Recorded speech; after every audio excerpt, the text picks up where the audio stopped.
What up, guys? So check mark 2 things off the list for today, which is also like these videos are going to be like a double header because I'm doing like an ETHiX video today. But the fly situation in here is pretty much gone. There's maybe like 2 or 3 lingering around.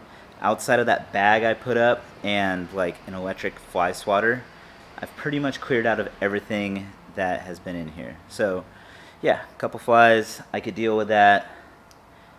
They'll be gone. Second thing, my test in the morning, we're good to go. Another 2 years. 2020 is the next time I'll have to renew my Part 107 test.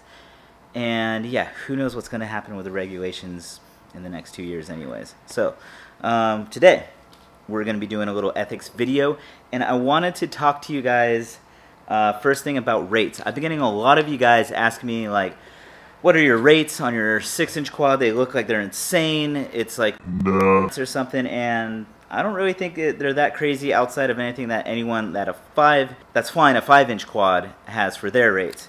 So yeah, let's dive into the computer right now. I'll show you guys what my rates are and everything, and I think the reason why you guys think I have higher rates is because mainly what I'm doing when I'm flying with the controller, and I'll show you guys that in a second. Also, I kind of want to make this a 2-part little series thing because I'm going to be trying the old bi-blades again. These have always kind of had like some vibrations and things, and I kind of want to see like how good the firmware has come to see if I could tune this out. So not next week, the week after or something, I'll put together something to where I'm showing you guys how I tune out all the vibrations and everything in this quad, and if I can, we'll see if we can get these things to perform pretty good. I've always liked bi-blades, and these are nice and stiff. These are just going to explode on me. They're nothing like PC. But anyways, speaking of PC, Mac, things like that, let's get right into this this screen, and I'll show you guys what I got. Alright, so we are diving into Betaflight here to check out everything that I got. We're going to go to PID tuning. Right now this is like a fresh quad that I have built and everything, so it's fresh firmware, everything on here.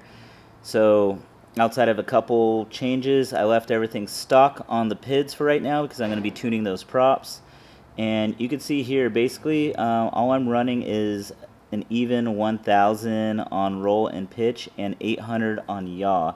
I've stuck with that for quite a while now. It seems to do pretty good on a 6-inch mini quad. I could probably go a little bit lower, but for what I'm doing with my stick feel and everything, that's pretty much where it's at. I'm not running any Expo, and I'm just running the value of 1 for the RC rates.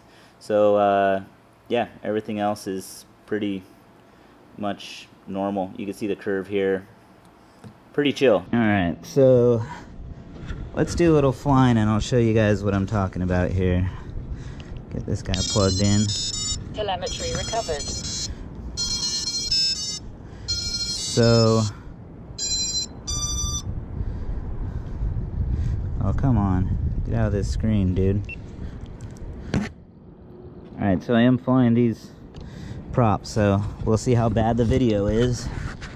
Gotta tune it still. But you guys will pretty much get to see what I'm talking about with the rates.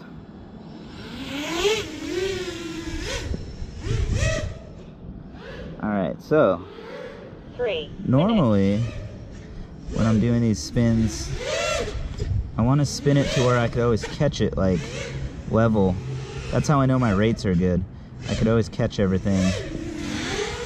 If I do a pitch or a roll, I could always catch everything pretty level. If I'm overshooting like this to each side and I'm like way over here, then I know I got 2 more. If I like roll and it's like stuck over here, I don't have enough. So if I go full stick to either direction and I pretty much catch it where I want to, then I know I'm alright. So when you see the things that are pretty fast like that, it's because I'm throwing in some yaw always. Like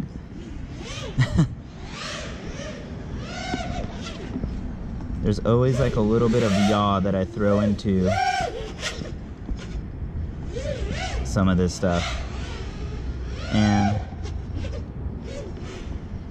And that's basically like what makes some of the like crazy things like when I roll like that or like whatever, they're a little off axis, but it's mainly just having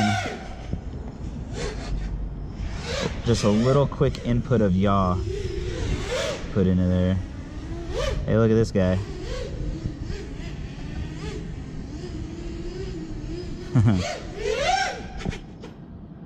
So yeah, that's pretty much what I mean by putting in the stick input on both yaw and roll. This isn't flying too bad.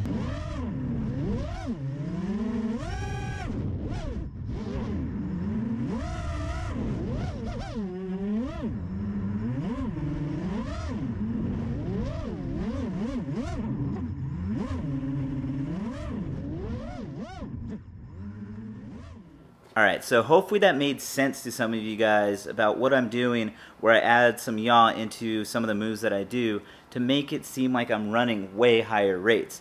I'm very comfortable with the rates where I'm at. Like I said, you want to catch the rates exactly level, so what's comfortable for you to catch the quad as level as possible with how much like dexterity you have in your fingers. Basically is where you kind of want to have your rates, and if you want them a little bit quicker, add a little bit of yaw into it and get a little off axis. It makes it seem a lot quicker in video. There's a little fly or something in front of me, and yeah, I mean, especially if you're running something like an ND filter or like 30 frames per second or both or whatever, it makes it seem like that motion blur and everything makes it just seem a lot quicker when you're doing all that stuff. So I hope that explains it for some of you that have been asking me about that, as well as helping some of you guys that might see other pilots fly and think their rates are super high. I know Steele does that a lot, and like a lot of times I would be like, man, it seems like his rates are so high, and then I'd watch him fly and I would notice he puts a lot of like yaw input into what he's doing as well. So besides that, the quad didn't fly too bad. I'm curious to see what this footage looks like. Obviously you guys have already seen it. I've seen it in this edit, and yeah, we'll get to trying to tune all that mumbo jumbo out of whatever it is. But hopefully you guys like this video. Leave a comment down in the comment section. Make sure you guys hit subscribe and go check out ETHiXLTD.com. Sign up for our newsletter. Go to Newbie Drones. Get like limited shirts there. Everything that you gotta get shipped out in the US, go to them. And if you guys are international, you have TBS as your guys' main hub to ship everything out that's ETHiX related to, as well as all of our other dealers that carry ETHiX products. Yeah, so I'll see you guys next time. Peace.